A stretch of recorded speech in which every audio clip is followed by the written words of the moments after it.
doing? I just wanted to let you guys know how my trip to Las Vegas was. I put out the video the other day of some of the footage we were able to catch, and it was really funny. When we go into the rooms, there's a big sign there that says no photography. So it was kind of intimidating shooting video while you're in there. But, you know, and I'm kind of walking around there, and I've just kind of got my GoPro like right about here. And I'm just, you know, some people like look at me like, you know, and I was like, I kind of got the hint that they didn't want me to shoot any film. Some people, like the Carrier, over at Carrier, they were, I went through theirs, and I was basically just shooting a picture of their mini split that they hang up on the wall. It's no top secret, nothing top secret or anything.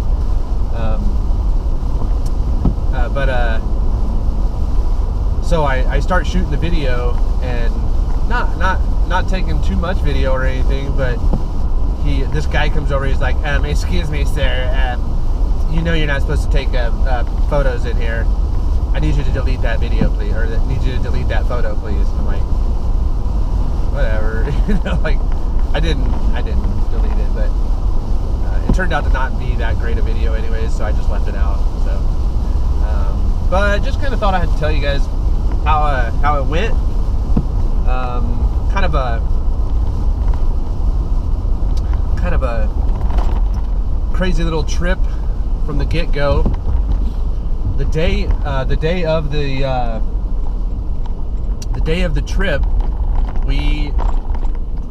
the trip, I woke up and my phone, my Samsung Galaxy Edge, S7 Edge, has been cracked for a couple days, and the screen has been giving me fits. There's a big green line going down it, and then finally, the morning of the trip, the display wouldn't come on at all. So I, you know, we were kind of ass out on the phone, or on the phone for me having a phone anyways. So Melissa has a phone, and we can always forward the phones to her, and I can get my email and everything. So we were just going to forward all the phone calls over to her. So we had to call into Samsung to actually have those phones forwarded. We get to the airport, and we start heading in. We get through security. We get up to the gate, and Melissa realizes that she left her phone in the car. So now we're dependent on Keith's work phone. So we borrowed Keith's work phones for the next couple of days, and that was nice of him to let us use it. Let us use my phone.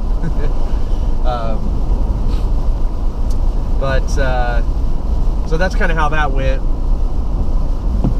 We got to the show right off the plane. We went right to the show because we weren't able to check in at the hotel. We stayed at the Hard Rock, which had a really good pricing. Was a really nice casino, great games and tables, lots of good activity during the evenings. During the daytime, they seem to be, you know, fairly slow, but most casinos are, especially this time of year.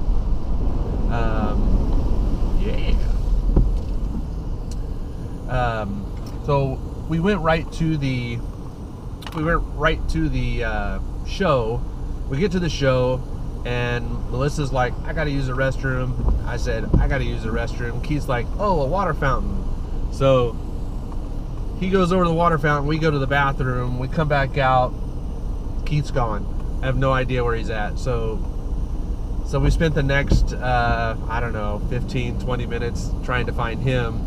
And the Las Vegas Convention Center is huge. It is huge. So he ended up being all the way down at the other end of the convention center because he just kind of kept walking thinking he would catch up with us. So that was pretty funny. Once we got going and everything, once we got into the actual show, it was pretty cool. They had two buildings, the north building and the central building, where you could walk in and see the shows. So the first day we actually walked about 6 miles. just going up and down all the aisles. I had downloaded the app and was able to isolate certain booths that I wanted to see, but we still just kind of went up and down all the aisles. Melissa was a trooper. She went up and down all the aisles with us. The second day she stayed at the hotel and just gambled, so which is fun. So lots of just my overall impression of the show. Lots of suits, lots of people in businesses. I had no idea there were so many white-collar people in the HVAC industry. I had expected to see more people, more blue-collar workers, more installers, techs, at least owners, like owners of companies, contractors. I expected to see more of that. If there were 10,000 people there during one day, which there was a lot of people, if there were 10,000 people there, I would say maybe 10% of those people were, workers like me and you out in the field, or contractors, owners.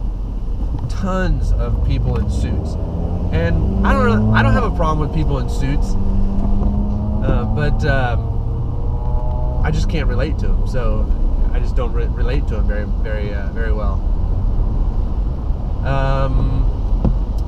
Lots of commercial, lots of industrial type of equipment, boilers, chillers, really impressive. Just clean units, brand new, neon lighting all over the equipment, stuff like that. The booths were, just immaculate and clean. And, the people that were actually in the booths were nice. I mean, they were, you could walk up to any booth out there and someone would just start talking to you about it, whether you did residential, whether that wasn't even your work or not. The people were very nice there, so really happy with how it went. Second day, we went over to the we did one building one day, we did the next building the next day. We were able to get through all of the aisles. I did see one of the booths that I really wanted to stop at was the Right Soft booth, and and my wife went over and checked out the Service Titan booth. And while she was over there at the Service Titan booth, who, by the way, was giving out free beer, so there was lots of people over there.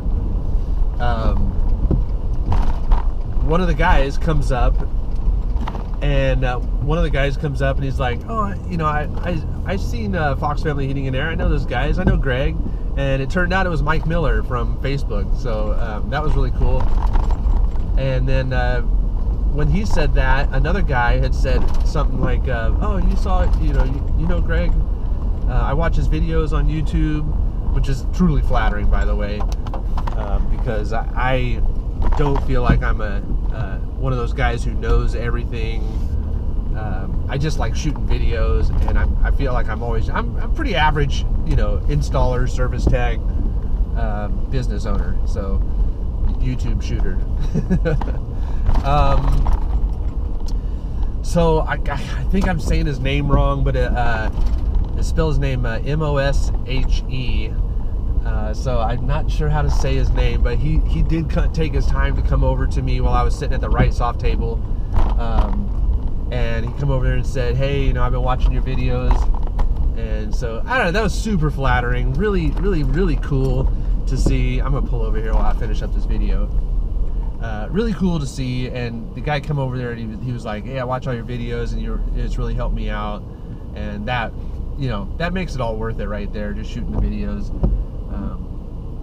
So I have a hard time saying his name. I think it's Moshe or Moshe.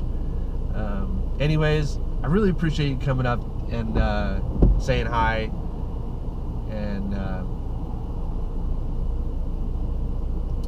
and you guys are the reason why I'm out there doing the videos. I feel like people are out there watching them. I see the comments online, and I appreciate everybody who ever that watches the videos. So that was about it. We spent 2 days at the Vegas convention. Got to see. We were able to walk up every single aisle and see every single booth. Lots of tools. you know, some of my favorite ones were seeing the field piece counter, the Fluke, the Milwaukee booth had lots of tools, but very few on meters. They didn't have any meters there. But Hillmore was there. Got to see some really cool, you know, service equipment that we would use out in the field. Some cool gauges, all the stuff you guys already know of. Nothing really new. All the stuff you can pretty much go to any warehouse and see the equipment that's already there. So it wasn't really new, but it was cool to have it all there in one place. I'm a big fan of the 521 hard start capacitor, and when I first got into service, I didn't really understand 521 compressor start kits and what hard start meant and all that stuff. So I went online. I just wasn't convinced at the time, and our company told us, hey, if you sell one, you know, it's an add-on, and so you can get like a little spiff or a little bonus for selling one. You make the company money, and you get like $20 for selling it or something like that, which was cool, because it basically raises your hourly pay by $1 or something like that. But it was very cool running into this older gentleman who was there. His name, anyways, he's the creator of the 521 capacitor. I had gone back online a few years ago to look up the 521 capacitor and see how it sells. How do I sell this thing, right? And I saw a video that he had put out, and sure enough, you know, a few years later now, I see him at the booth, and I'm like, "You're the guy?" He's like, "Yeah, that's me." You know, so he's getting older, and you know, he kind of rambled a little bit. You know, he's an older guy. I mean, he's definitely an older guy. Mr. Pollock, he was, you know, talking about his equipment, and explaining how we can explain it to people. But I have my own way of explaining it to people now, and I'm kind of set in that. But it was very cool running into him. So all the tools, meeting some of the people, meeting some of the guys on Facebook who were there. I saw some of the contractors from my own town that were there. You know, seeing you guys out there, the camaraderie of all of us out there in one building or two buildings, is very cool. So hope you guys enjoyed the video of what video I was able to shoot, and I'm sorry for all the shakiness on it and the nondescript. Some people would let me shoot videos, some people would not let me shoot video, and I had to be all secretive about it and stuff. So, but it was fun being secretive. Alright guys, well, I got to get some stuff done, but I just wanted to shoot this video real quick on how the AHR Expo 2017 went in Las Vegas. Looking forward to going to them in the future. Don't know if I'm going to go every year, but if it's in a cool city, I might have to go. So, alright guys, take it easy.